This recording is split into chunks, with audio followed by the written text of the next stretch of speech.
Good morning, and thank you very much for joining us. I am Yori Folarin. Well, we're certainly moving towards the formation of Mr. President's cabinet.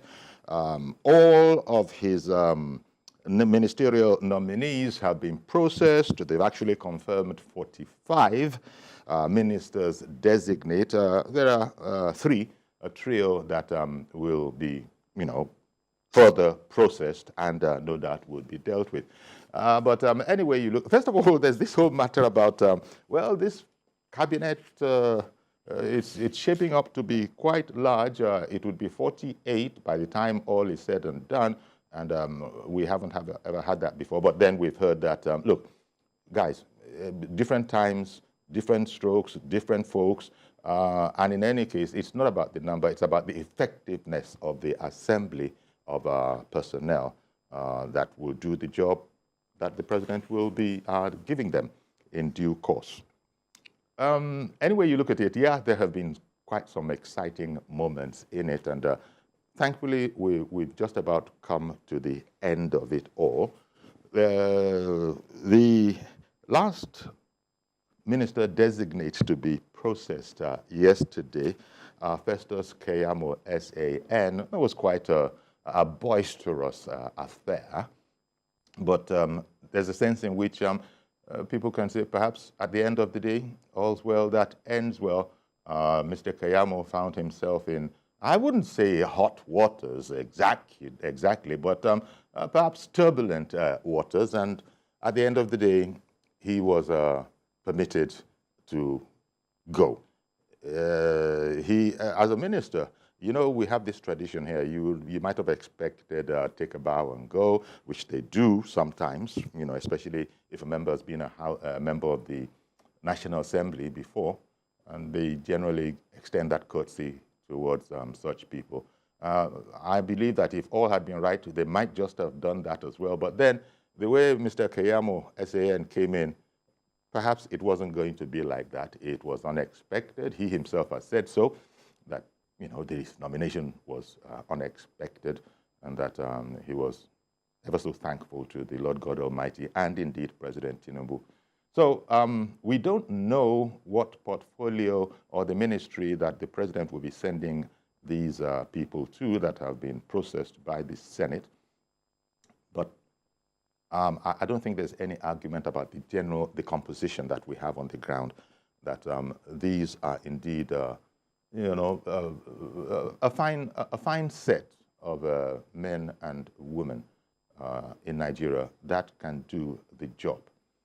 Now, as to how it went and the conduct of how they actually, got the job done yesterday, many people have been commenting on what they consider the rowdiness. I mean, it actually took the chairman of that particular screening exercise, the Senate president, to stand up and read them a riot act, not exactly a riot act, but read them a part of the rule that says when the Senate president is on his feet, the rules say that every other senator shall hold his peace and give the Senate president, in this case the chairman of that committee, unfettered access, or shall we say uninterrupted audience.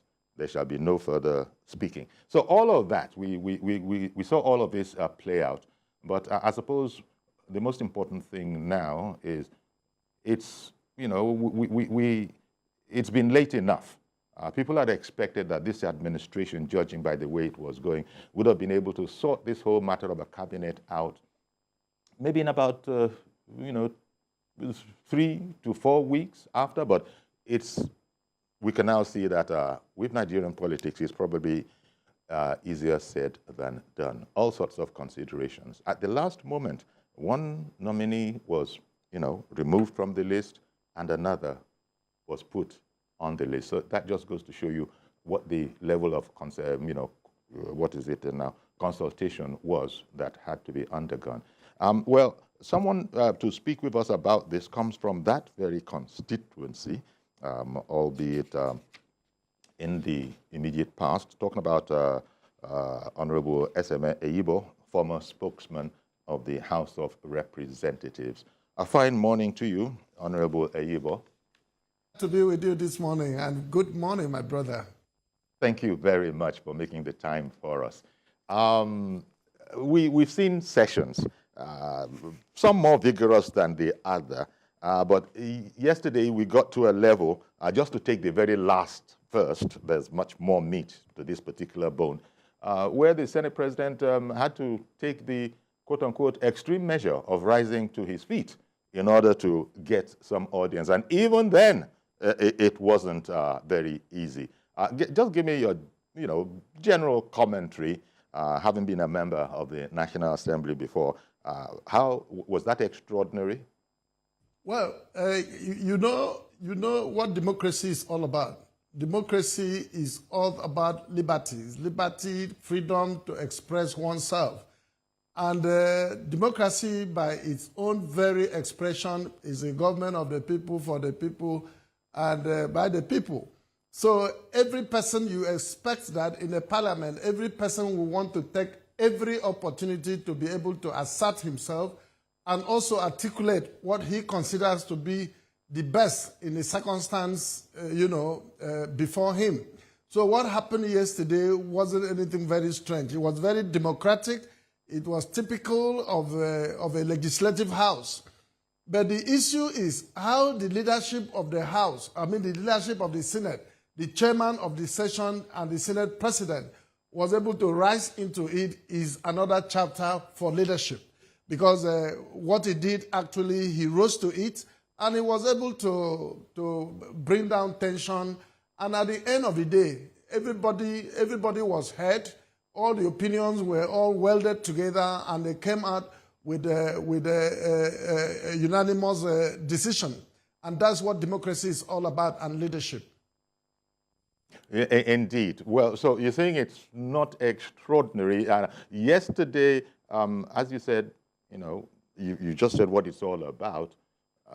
It's just that, we take examples, I imagine, the youth among us, the school children, take example, and we're talking here about distinguished senators. So you sort of, I suppose from what you've explained, it can't be done like that.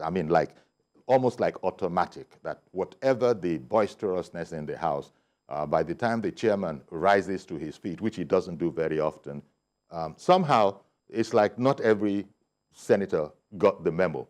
In fact, Mr. President opined that, well, not so much opined as commented that he was going to read the particular, I think, was it a rule? Yeah, he was going to read the particular rule for those that might not have gone through it.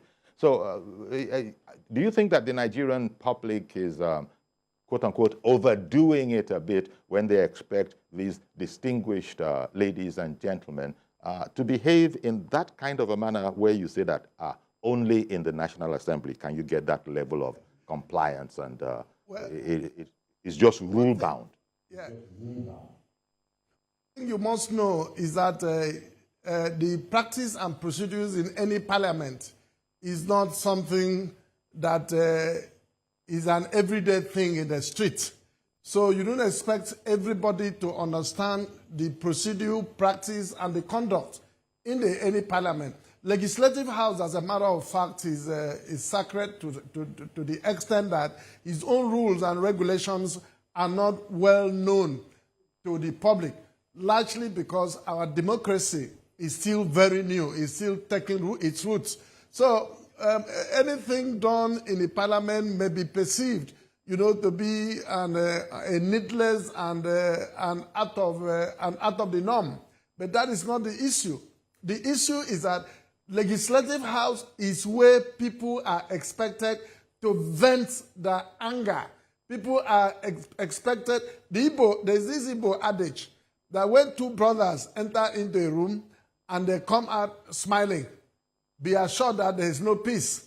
But when they go into the room and they come out still showing signs of altercation, then there is peace. Because the ability, remember, these people are representing the various districts and constituencies, and they are doing any and everything to protect. Like in the case of yesterday, it was an issue bordering on the integrity and the respect of the legislature when it comes to the issue of executive legislature relationship.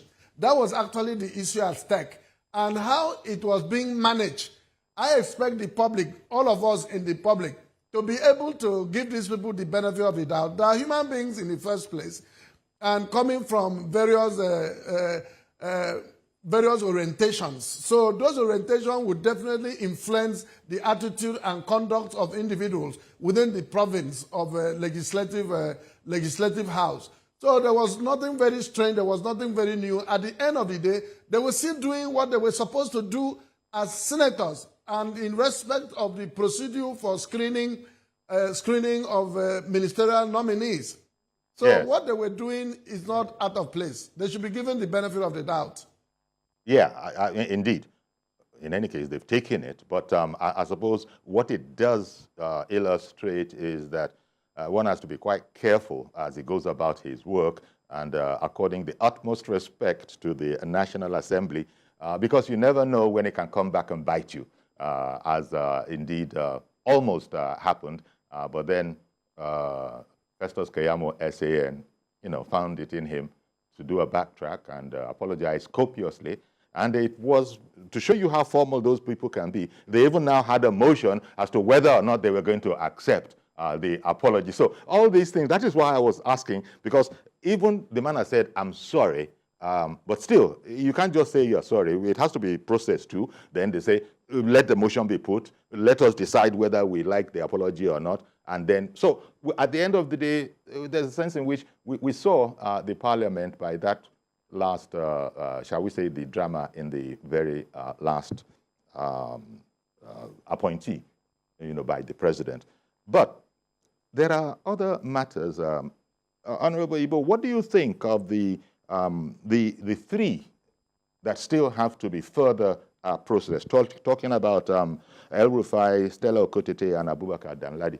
What do you think about those three? That is a clear indication that the 10th Senate is not a rubber stamping Senate, because they are alive to their responsibilities. They have followed to the letters the intentions and, of course, the purport of screening. And in the course of screening, if there is anything bordering on either security or sundry issues, the Senate has a responsibility to either withhold or decline approval or confirmation, please, of the nominee. So the three persons, lessons are learned here. What are these lessons? That there is the issue of separation of powers here in practice.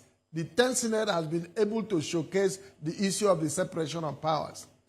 The issue of independence of the legislature has been established because the executive sent the names to the Senate. If it was rubber stamping or there was no independence of the legislature, all the names would have been returned.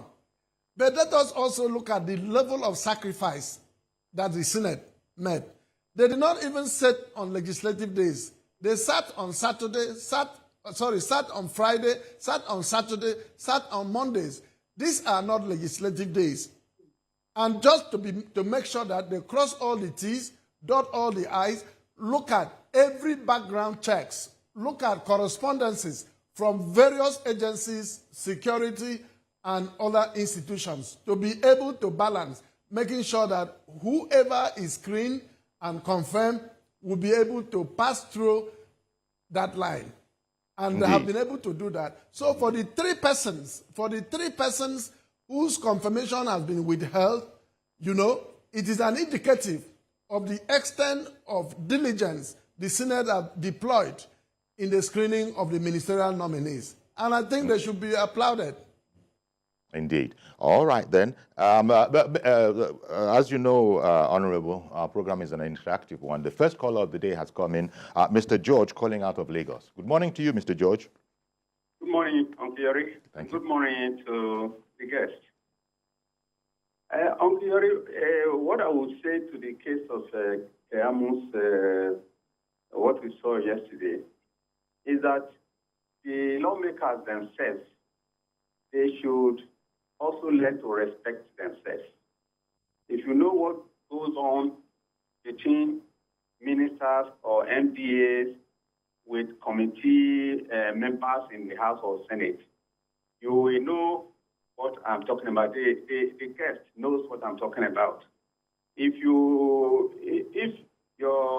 relationship with the executive agent is not clean, you have to, they say, he who goes to equity must come with clean hands. So respect begets respect. If the legislators respect themselves, the executive agents will also respect themselves. That's all I can say in public. Okay. Let me just say something about the portfolios. Okay, which hasn't been assigned to any of them yet. Which haven't been assigned to any of them. Many people are saying, oh, this number of ministers are too many.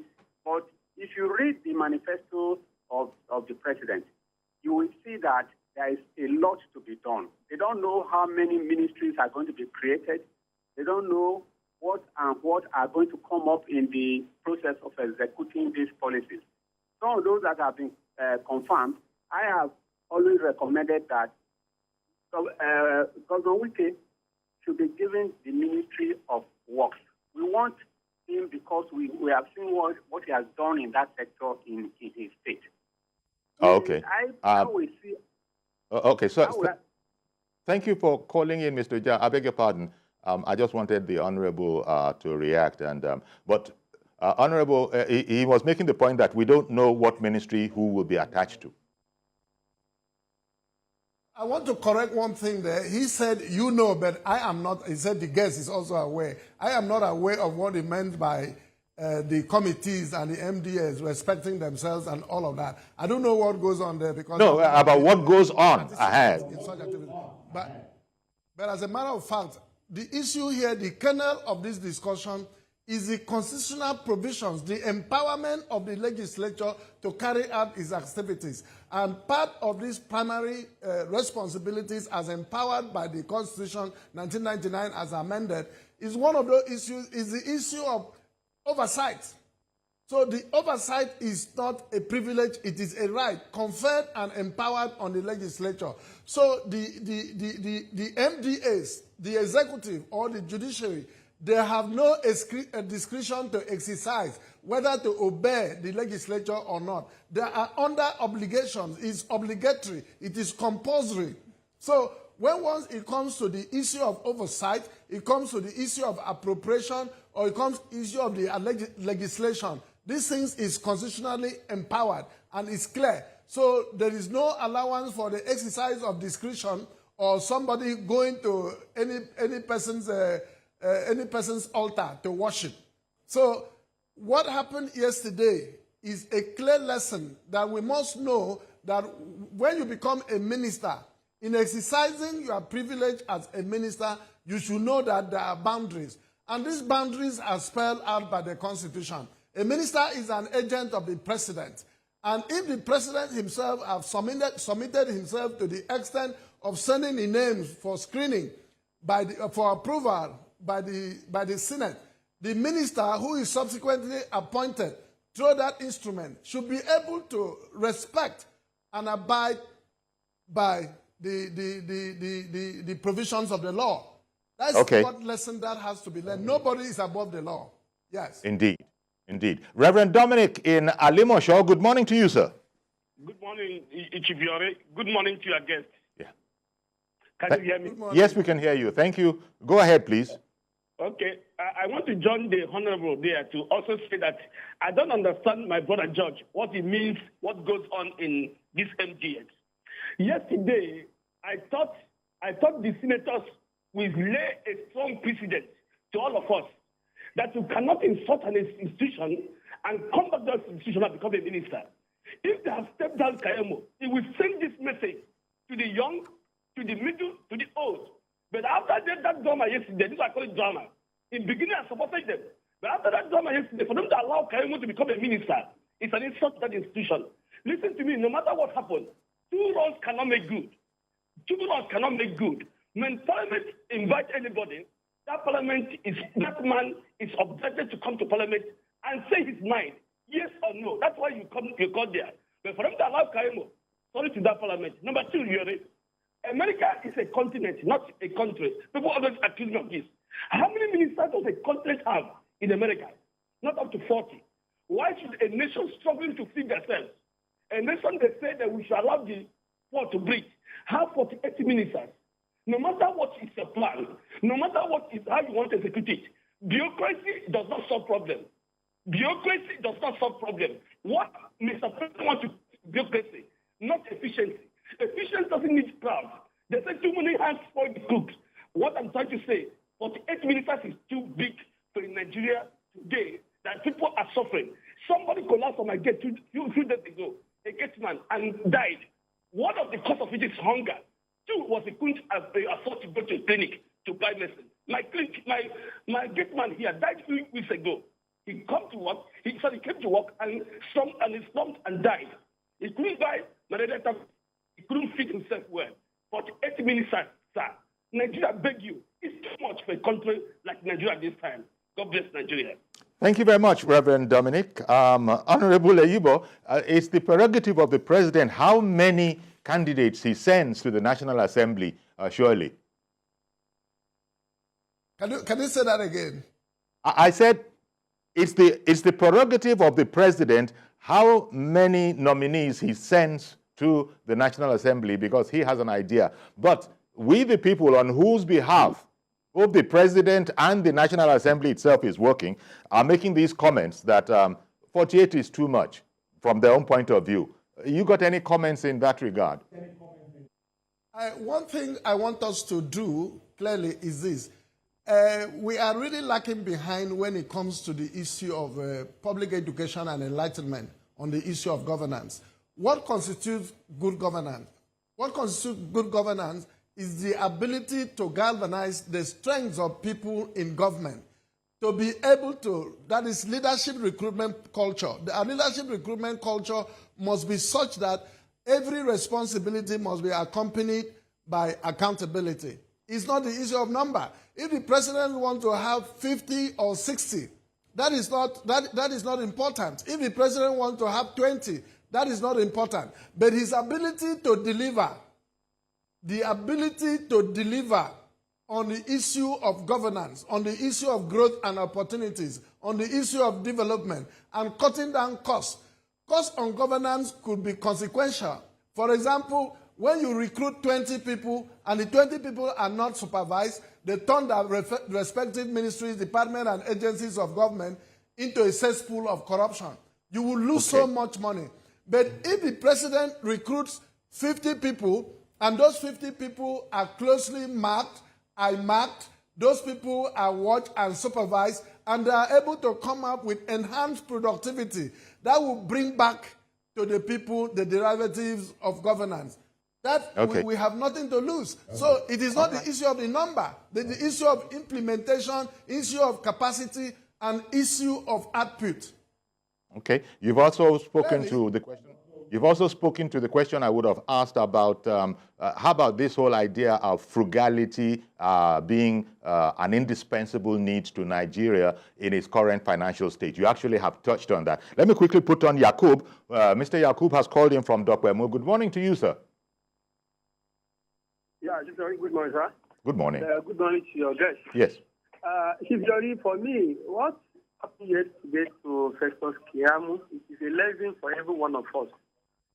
Especially, we've got to know that the Senate and House of Representatives, they're representing Nigerian citizens. So, I think it is also a clear message to incoming ministers that moving on, if House of Rep or Senate House invite you for certain reasons, you need to go there. It is not just that you are going to attend. They are going to attend before the Nigerian citizens because they wanted to know. So, in the course of asking you some certain questions, Nigerian citizens will go to know what you are really doing in your ministry. Indeed. So, I think that lesson has been learned now. I'm of opinion. Yeah, exactly. I'm of opinion. Forward. I didn't believe Mr. President is attached portfolio to all the ministerial nominees. You could have been the best. for Nigeria and then Nigerians as a whole, and then especially for the Senate to know where to ask the question, and then a right answer will be provided. Then whether to confirm them or not to confirm. But having said that, Chief Yori, Reverend Dominic said something that we don't really need 45 or 47 or 48 ministers. No, I dare to disagree.